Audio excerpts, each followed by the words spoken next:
Okay, everybody. So this is part 2 of this. So on the 40S page right now, the part 1 video is there.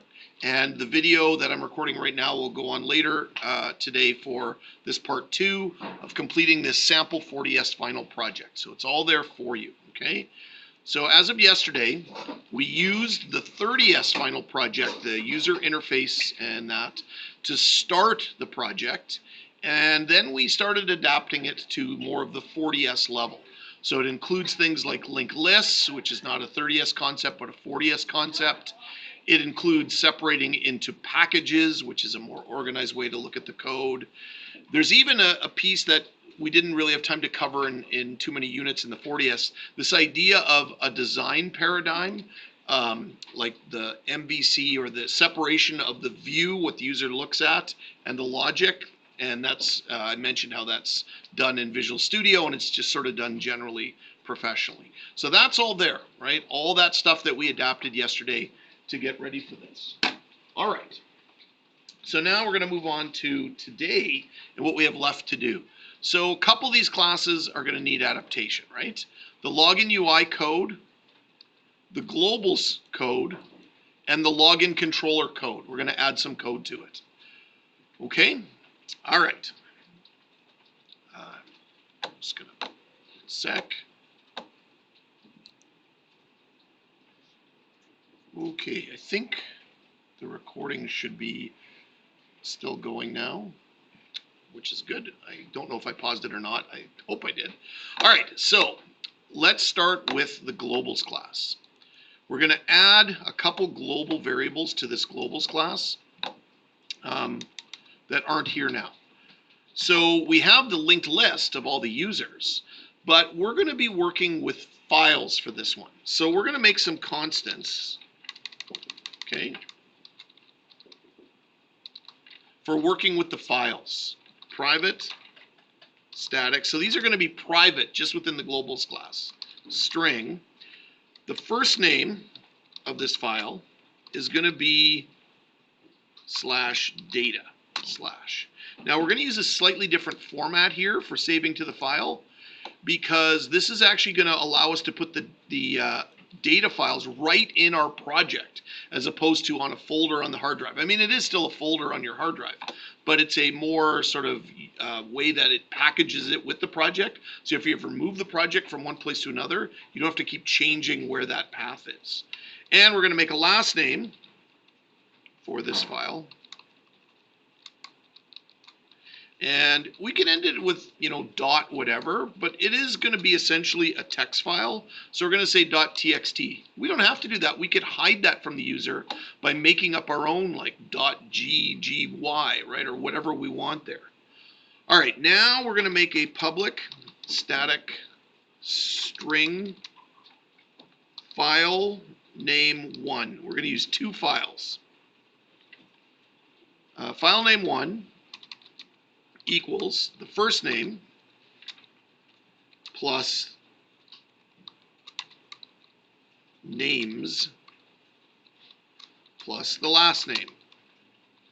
So it'll go to data names.txt. File name 2, very similar, will be the first name and then passwords and then the last name. So we're going to have 2 data files, one storing all the names, one storing all the passwords. I mean, if this was a real program, we would also maybe do something like encrypt it so that it couldn't be read, but that's not the point of this demonstration. So those are going to be our global variables for storing that stuff. Okay, the next thing we're going to do is we're now going to jump over to the login controller class. So when the login controller works, and we're going to add a couple methods here. To add one of our methods, we're going to call it inside the login controller constructor that we wrote yesterday. And the method's just called opening. Opening. And the idea with this is when the login controller loads, it will open up a data file if one exists and load that data into the list box, so it can save it from one run of the program to the next. So using the light bulb, I'm going to create a method called opening. It'll most likely appear down at the bottom of my code. Okay. And there it is. And speaking of opening, I'm going to also make another method called closing. Okay. That will be when the program closes, it will save the data to a file. So this is a pretty common way to work with large data sets. You run, while the program's running, it works within some kind of a dynamic data structure like a linked list, or even something static like an array. It keeps all your data in play.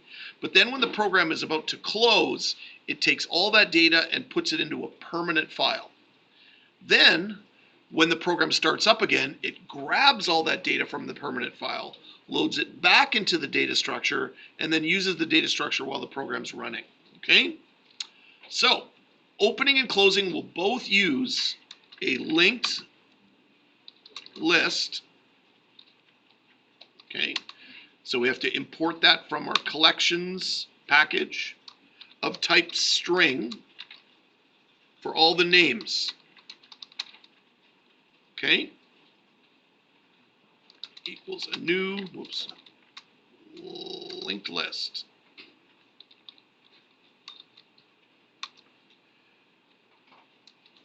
Okay. That's how it will look. And we'll also make one for the passwords.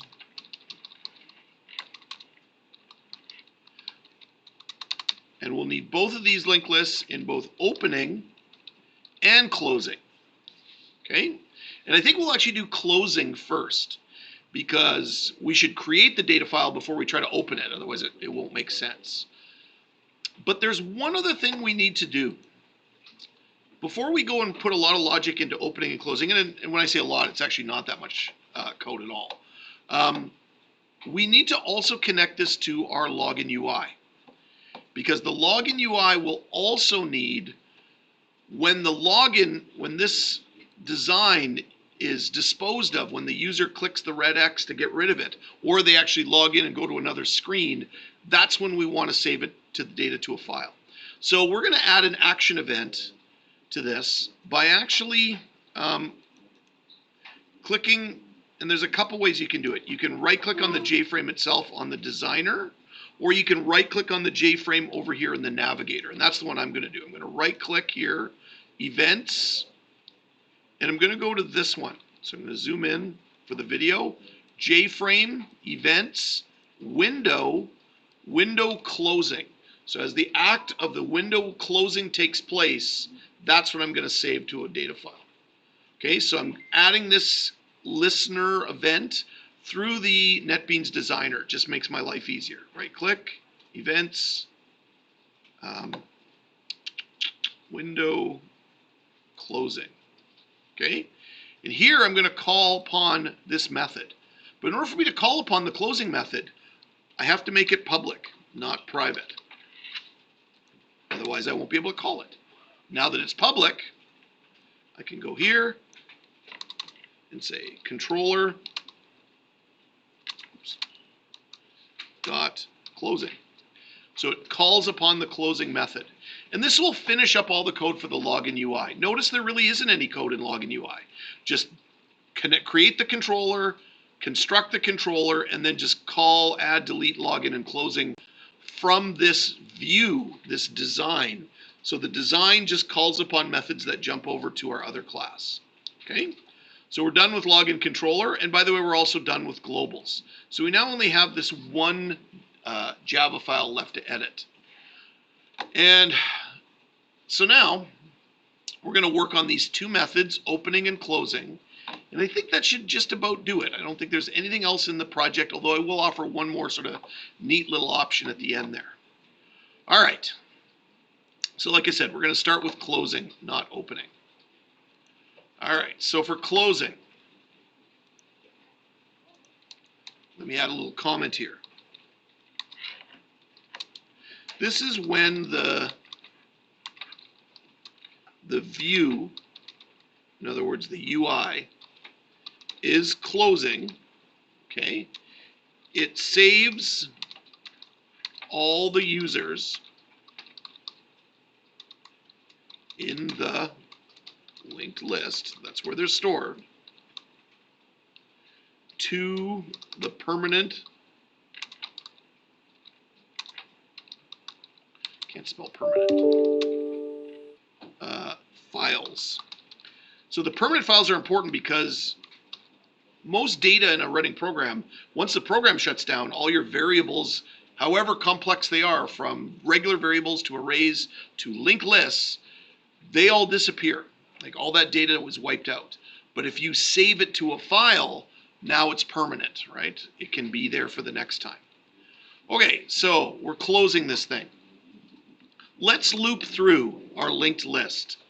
Using a for loop, we can go to globals.users.size. Just like with arrays, we can use .length. With the linked list, we're going to use .size. Let's get a name, okay? So to get a name, we can create a string for the name, and we can go into globals.users.get spot I. The get method gets a user. Now once we have a user dot, we can pull out the name. Now I did this in one step, okay? I could have done this in two steps. I could have said, you know what, instead of string name, I could have said user equals get the user, then string name equals user.name, and then I'm going to add it to the names.add this particular name. So that's how I can do it. But I can kind of consolidate those three lines, right? So instead of using all three lines, why don't I just say .name here and avoid making a user and instead just do a name like that. But I can go one step further. If I'm just using this temporary variable here and here, I could theoretically just use all of this right here and just make that one line. And I think that's the way to go now, is now that we're getting used to working with linked lists and all that. And if I can do that with names, I can do it with passwords. With passwords, I have to use my accessor method to get the password. It's an accessor method because the password is encapsulated. A 40S concept that I hope is starting to come a little bit clear. Now, here's the trick. How am I going to save this stuff to a file? So now for this, we're going to go and get some code because we didn't have time to study files as a unit. So we're once again going to go to the help page of the 40S course. This time we're going to go down to the bottom and we're going to once again go into the sample code for what would have been a gaming example, but we're going to go into that sample code. Go to the source. We're going to go into tools. And there you'll find a class called File Handler. Okay, so go ahead and open that up in GitHub. And now we got to build this thing. So we're going to build it in our tools package by just right-clicking and making a new Java file called File Handler. Make sure you spell it the same. Make sure you use a capital F and a capital H. So let me demonstrate that. Right-click, new Java file, Java class, pardon me, File Handler. Notice the capital F, the capital H. Finish. Now what I'm going to do is select all the code and delete all the code. File Handler has no code. Because now I'm going to go get the code from here. And here's a suggestion. If you click on raw up here, it just shows the code. Now I can select it all, copy, and paste. There will be one change to make at the very top, theoretically, if the package wasn't right. But the package is right, so we don't have to make that change. It's already done for us. So now we have the file handler ready to be used. Okay, so I'm going to close that, go back to login controller. And this time I'm going to scroll up to the top of login controller. And I'm going to add a couple of more global variables to the top of login controller, otherwise known as properties of the class. And these will be file handler objects. So with file handler, I'm going to import those from my tools package. So a file handler, I'm just going to call it file handler 1 equals a new file handler. And when I make the file handler, there's a constructor that connects it to a file name. So it connects it to the name of the file it's going to save to. Well, we took care of that already in globals dot file name 1. So that will create the first file handler, and the second one is identical. So it's easy. Just change the 1 to a 2, change this 1 to a 2. So they're going to write to two different files, one for all the names, one for all the passwords. Okay, so now that I have the two file handlers, scrolling back down to my closing code, I can now use them. And it's literally that simple. I can go file handler 1 dot write all the names to that file. File handler 2 dot write all the passwords to a file. And that's it. That's all the code I need for closing. I write all the names, I write all the passwords. Okay, now we're going to go back to opening. So with opening the file, okay, it's a little bit more detail to it. Now I don't want to just make blank linked lists. I want to open them out of the file. So I'm going to change these lines. Instead of a new linked list, I say file handler 1 dot, and I've got this method read, which reads an entire linked list of strings from the file, which is exactly what I needed. All the names are going to come to me as a linked list. And then I do the exact same thing for the second one. I just change the 1 to a 2. So now these two linked lists are filled with all the names and passwords. What I now need to do is take all those names and passwords and build users. So I'm going to loop through again for names.size. Now I could pick either one of these. I could loop through all the names or loop through all the passwords. They're both the same size. Okay? I make a user, but first I need a name. Okay? So string name equals names dot get spot I. String password, oops, equals passwords dot get spot I. So I get the names, I get a name and a password from the list of names and the list of passwords. Now I make a user. User equals new user.